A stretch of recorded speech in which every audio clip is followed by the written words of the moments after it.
Our next objective is to disable the local air defenses. Why not use a truck to evacuate Yosef from the airfield? Too slow. Way too slow. It's too much of a risk. Yosef's our only link with the heist.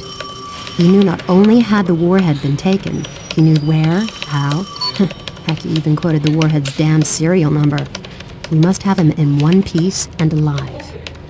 What about me? This is what you have to do. Immediately infiltrate the SAM battery. You will find explosives here. Set them on each of the SAM sites. Make good your escape to the final rendezvous point and then detonate the explosive devices. Once you're at the rendezvous point, we can pick you up by chopper and fly directly to the military airbase.